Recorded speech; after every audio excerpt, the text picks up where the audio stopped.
എല്ലാവർക്കും നമസ്കാരം. Welcome back to നിയാൻസ്.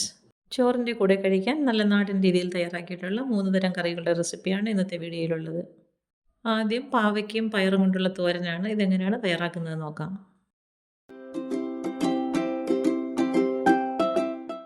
ഇത് തയ്യാറാക്കുന്നതിന് വേണ്ടി കുറച്ച് വൻപയർ ഒരു പാത്രത്തിലേക്ക് ഇട്ട് കൊടുത്ത് നല്ലതുപോലെ ഒന്ന് കഴുകിയതിന് ശേഷം കുതിരാൻ വേണ്ടി മാറ്റിവെക്കാം. ഏകദേശം 1 മണിക്കൂറോളം വെള്ളത്തിലിട്ടിട്ടൊന്ന് കുതിർത്തെടുക്കാം.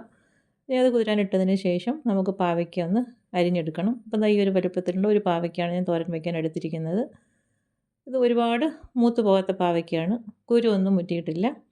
അപ്പോൾ ഇതേപോലെ നല്ലതുപോലെ ഒന്ന് കൊത്തിയതിന് ശേഷം വളരെ ചെറുതായിട്ടൊന്ന് അരിഞ്ഞെടുക്കാം.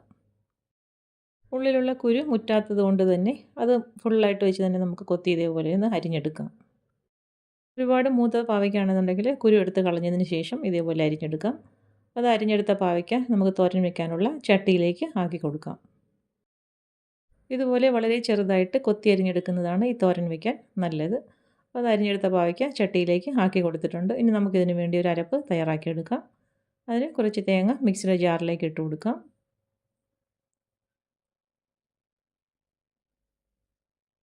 അതിനുശേഷം അതിലേക്ക് ഒരു ഉണ്ടമുളകാണ് ചേർത്ത് കൊടുക്കുന്നത്. എരിവിന് ആവശ്യമുള്ള മുളക് ഏത് വേണമെങ്കിലും ചേർത്ത് കൊടുക്കാം.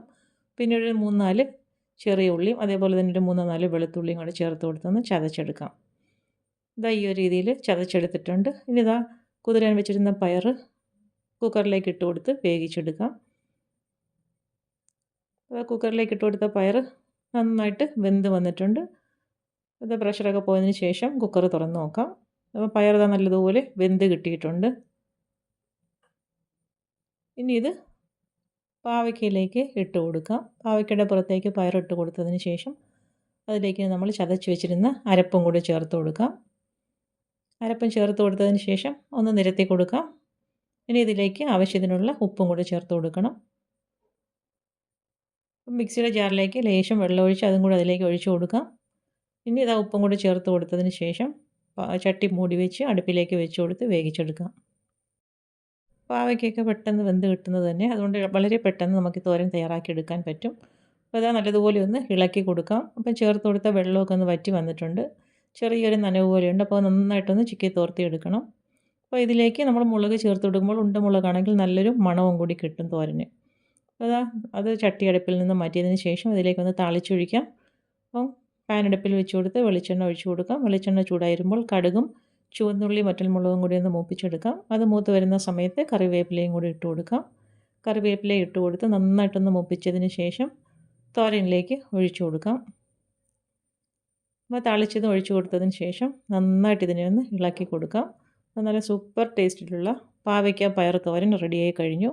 ഈ ഒരു രീതിയിൽ പാവയ്ക്കയും പയറും കൂടെയൊക്കെ തയ്യാറാക്കി നോക്കും. പാവയ്ക്കയുടെ അധികം കയ്പ്പ് വരികയില്ല. നല്ല ടേസ്റ്റുള്ളൊരു തോരനുമാണ്.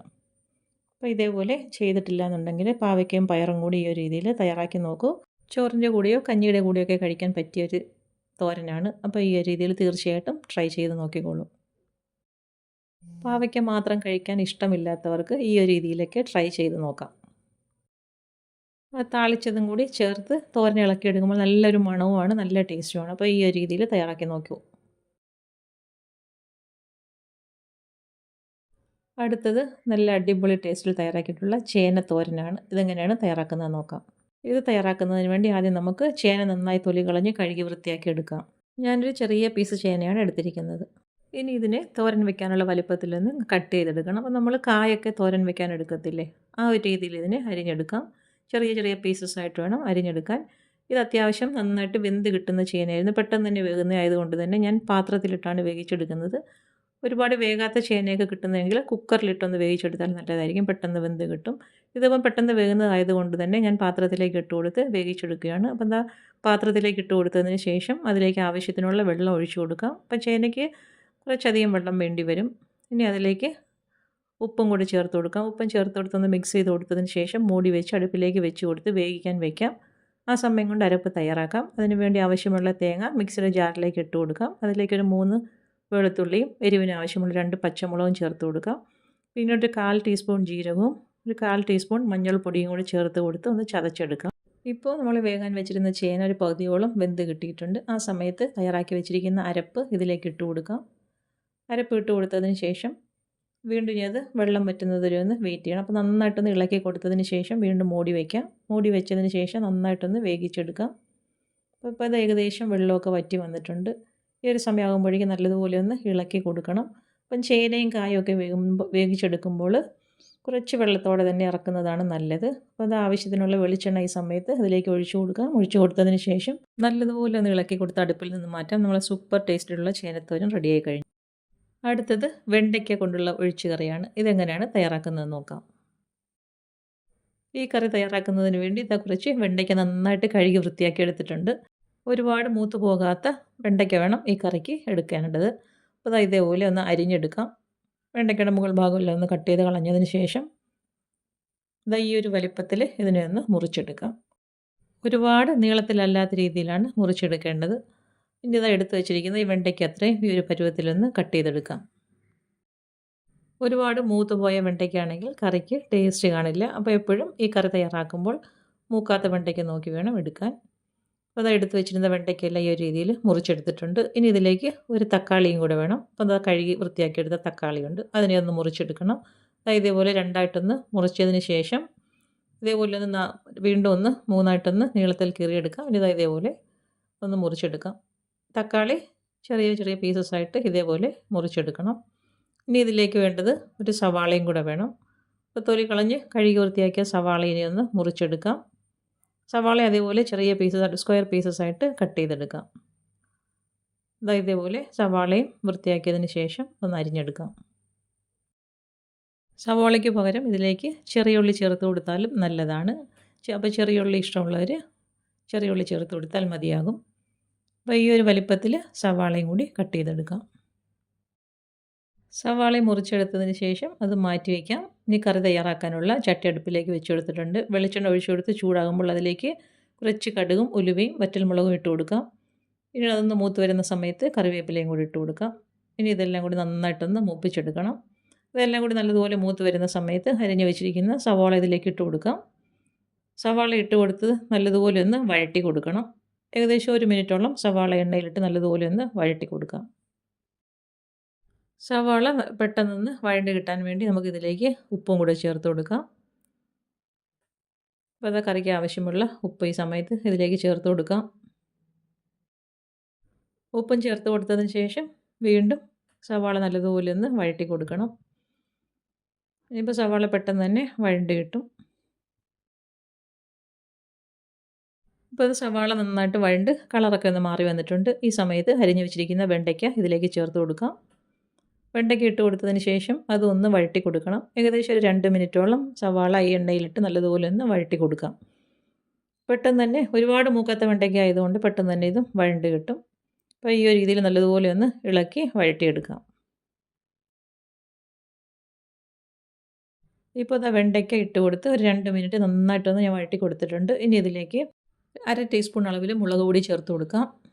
1 ടീസ്പൂൺ മല്ലിപ്പൊടിയും കൂടെ ചേർത്ത് കൊടുക്കണം. ഇനി ഒരു 1/4 ടീസ്പൂൺ അളവിൽ മഞ്ഞൾപ്പൊടിയും ചേർത്ത് കൊടുക്കാം. ഇനി ഇതിലേക്ക് ചേർത്ത് കൊടുക്കേണ്ടത് 1 ടീസ്പൂൺ സാമ്പാർ മസാലയാണ്.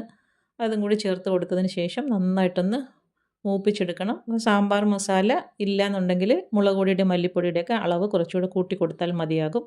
അപ്പം മസാലപ്പൊടികളെല്ലാം നന്നായിട്ടൊന്ന് മൂത്ത് വരണം. ഫ്ലെയിം നന്നായി സിമ്മിലാക്കി കൊടുത്തതിന് ശേഷം ഇതേപോലെ നല്ലതുപോലെ ഒന്ന് വഴറ്റി കൊടുക്കാം. ചേർത്ത് കൊടുത്ത മസാലകളുടെയൊക്കെ പച്ചമണം മാറി നന്നായിട്ട് മൂത്ത് വരുന്ന സമയത്ത് ഇനി അരിഞ്ഞ് വെച്ചിരിക്കുന്ന തക്കാളി ഇതിലേക്ക് ചേർത്ത് കൊടുക്കണം. ഇപ്പോൾ മസാലകളൊക്കെ നന്നായിട്ട് മൂത്ത് വന്നിട്ടുണ്ട്. ഈ ഒരു സമയത്ത് അരിഞ്ഞ് വെച്ചിരിക്കുന്ന തക്കാളി ഇതിലേക്ക് ചേർത്ത് കൊടുക്കാം. തക്കാളിയും ചേർത്ത് കൊടുത്തതിന് ശേഷം വീണ്ടും നല്ലതുപോലെ ഒന്ന് വഴറ്റി കൊടുക്കണം. ഇനി തക്കാളി ഒന്ന് വെന്ത് കിട്ടണം. അതിനുവേണ്ടി നന്നായിട്ടൊന്ന് ഇളക്കി കൊടുത്തതിന് ശേഷം ചട്ടി മൂടി വെച്ച് ഫ്ലെയിം നല്ലതുപോലെ സിമ്മിലാക്കി കൊടുത്തതിന് ശേഷം 1 മിനിറ്റ് ഒന്ന് വെയിറ്റ് ചെയ്യാം. അപ്പോൾ 1 മിനിറ്റ് കഴിഞ്ഞിട്ടുണ്ട്. ഇപ്പോൾ തക്കാളിയൊക്കെ ഏകദേശം ഒന്ന് വെന്ത് വന്നിട്ടുണ്ട്. നന്നായിട്ടൊന്നും കൂടി ഒന്ന് ഇളക്കി കൊടുക്കാം. ഇതേപോലെ നന്നായിട്ട് ഇളക്കി കൊടുത്തതിന് ശേഷം ഇനി നമുക്കിതിലേക്ക് ആവശ്യത്തിനുള്ള വെള്ളം ചേർത്ത് കൊടുക്കാം. വെള്ളം ചേർത്ത് കൊടുക്കുമ്പോൾ എപ്പോഴും ചൂട് വെള്ളമാണ് ഇതിലേക്ക് ചേർത്ത് കൊടുക്കേണ്ടത്. അപ്പോൾ അത് നന്നായിട്ട് ഇളക്കി കൊടുത്തതിന് ശേഷം ആവശ്യത്തിനുള്ള വെള്ളം ഒഴിച്ചു കൊടുക്കാം. വെള്ളം ഒഴിച്ച് കൊടുത്ത് വീണ്ടും നന്നായിട്ടൊന്ന് മിക്സ് ചെയ്ത് കൊടുക്കണം.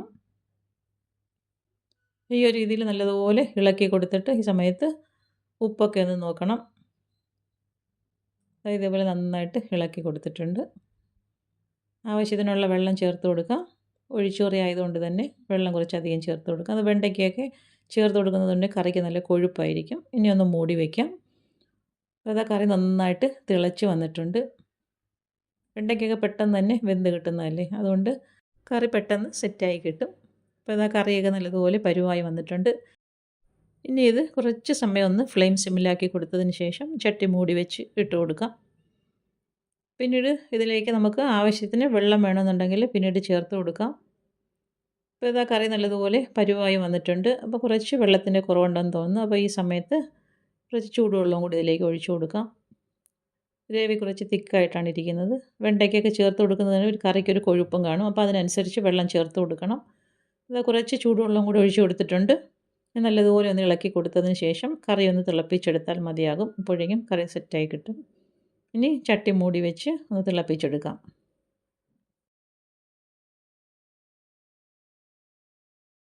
ഇതാ ഇപ്പോൾ ആവശ്യത്തിന് ഗ്രേവിയൊക്കെ ആയിട്ടുണ്ട്. കറി നല്ലതുപോലെ തിളച്ച് സെറ്റായി കിട്ടിയിട്ടുണ്ട്. ഇനി നമുക്ക് ഫ്ലെയിം ഓഫ് ചെയ്ത് കൊടുക്കാം.